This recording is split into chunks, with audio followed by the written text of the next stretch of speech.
How you doing? So I'm pretty excited. I did a blood test the other day and had it confirmed online. It's so cool now. You can get your blood test results like 5 or 6 hours after you've gone into the lab. And according to both blood sugar measures, I am no longer suffering from type 2 diabetes.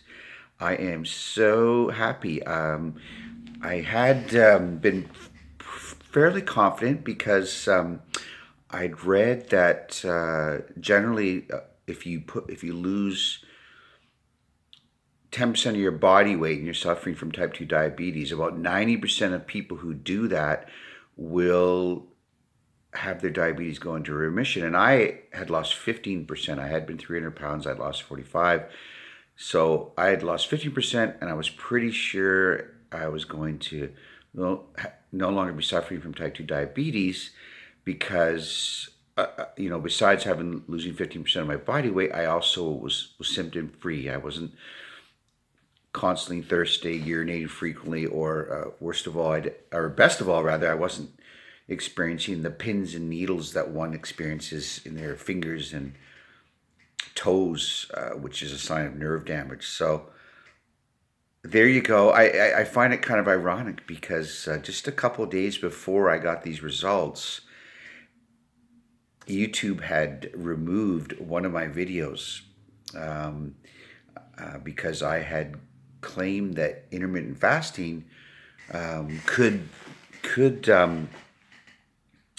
help you get rid of some risk factors for a certain pandemic that's going around. I don't want to say the word because I'm worried they'll take this one down too. But in that particular video, I said, "Hey, look, if you have type 2 diabetes, which is a risk factor, intermittent fasting can get rid of it, and it has for me. And but I'm not done. I'm at 255 around there, and I want to get to 180. I still have a little bit of work to do on my cholesterol. I don't know if you, my cholesterol's not bad, but I want to continue to intermittent fast to get my weight down and get my cholesterol all sorted. But I'm telling you, I'm absolutely ecstatic. I'm so happy that I no longer meet the criteria for type 2 diabetes. I just feel so much healthier. And again, I've got a couple friends in my life who have had diabetes for a couple years, and all of them, I understand why they would take the medicine, and especially if after a couple months taking the medicine, their blood sugar was lowered. But again, from my perspective, Jason Fung, the doctor in Toronto who realized that his type 2 diabetes patients were just doing so much better when they got off the pills and actually lost significant weight through intermittent fasting and no longer met the criteria for type 2 diabetes. They were doing so much better because they weren't getting the symptoms of the disease, which people who had their blood sugar artificially lowered were. So I'm trying to encourage my friends, look, talk to a doctor. You don't want to, get off the pills immediately if that's not a good idea. Obviously I'm not a doctor, so I don't know, but I did encourage them, look, like, you lose 10% of your body weight, there's a good chance you will no longer have type 2 diabetes. Okay, so I think people have, and I don't blame doctors, right? I mean, it's understandable why they would probably give people medication because they think that the patients that they're involved with are just not going to change the way they eat.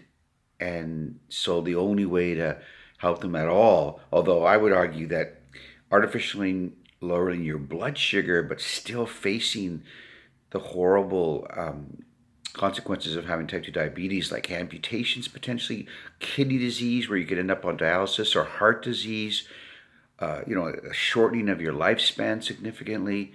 And not only shortening of your lifespan, but the quality of your life with diabetes is greatly reduced.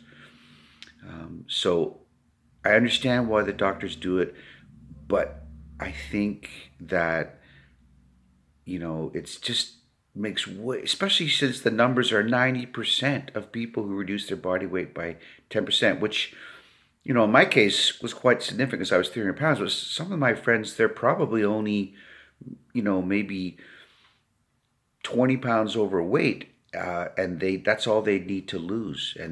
But nothing has worked for them over the years, but they haven't tried intermittent fasting yet. So anyway, I know I'm all preachy today, but you can probably see it in my face. I'm so happy. I just, I was scared. I was really scared when I got the diagnosis of type 2 diabetes. It was, but my response was to get busy on the internet and research. I found Jason Fung.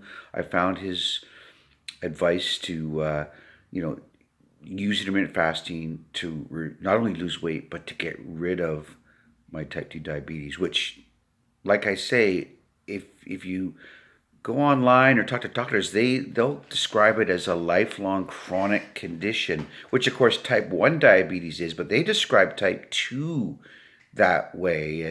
And I'm sure they would even tell me, well, okay, it's in remission, but you still have it and you just got to monitor the situation. But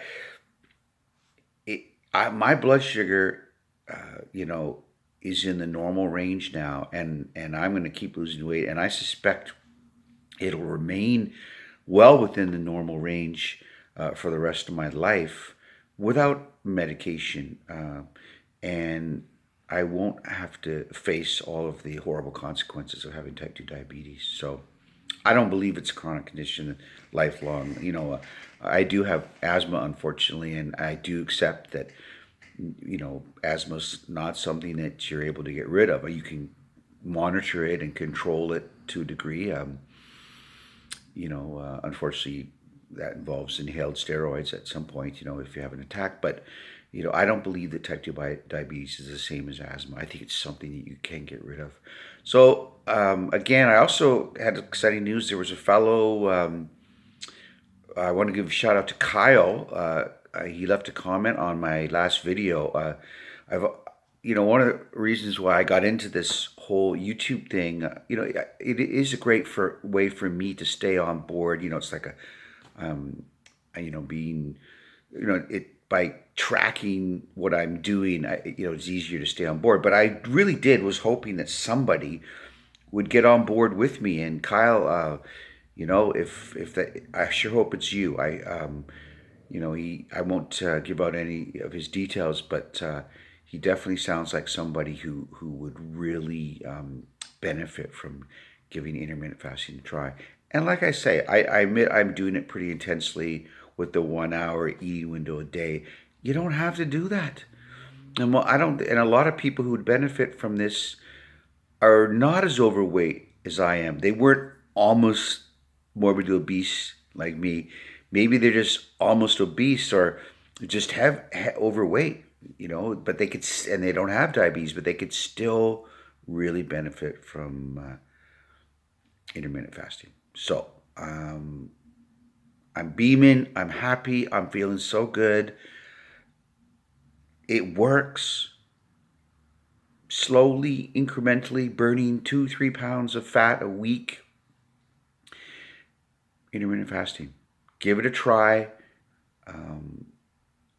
If you have been frightened by a diagnosis of type 2 diabetes, you can get rid of it. You can put it into permanent remission. Try intermittent fasting. I know you've probably tried, working out in the gym and, doing particular diets that, there's a lot of evidence that the dieting, whatever form it takes, just doesn't work. People always regain the weight. Intermittent fasting is different though, and I suppose for some people it's just a bizarre form of dieting, but from my perspective, it's not. And one of the main reasons why it's not is that the effects of it last. I suspect that people who use intermittent fasting and lose a lot of weight keep it off. Look at the data, check it out, see if I'm right. Challenge me on that, okay? All right, okay. Anyway, I'm pumped. I'm excited. Very, very happy. Um, and talk about motivating. Not that my motivation was lacking or lagging, but I'm going to continue to have my blood work done. I want my blood sugar to be even lower in 3 months. I'm going to do it every 3 months, and hopefully 3 months from now, also my cholesterol numbers, which I say they're not bad, but they need a bit of work. I'm hoping that they are going to really drastically improve as well. You have a great day. Stay safe. Make sure you're doing whatever you can to self-soothe, to combat those COVID blues. And remember, I'm your dude. I hope you'll be my dude too. Okay? Or dudette, or whatever you want to call it. Women call themselves dudes nowadays. So be my dude. I'm your dude. Talk to you soon. Bye-bye.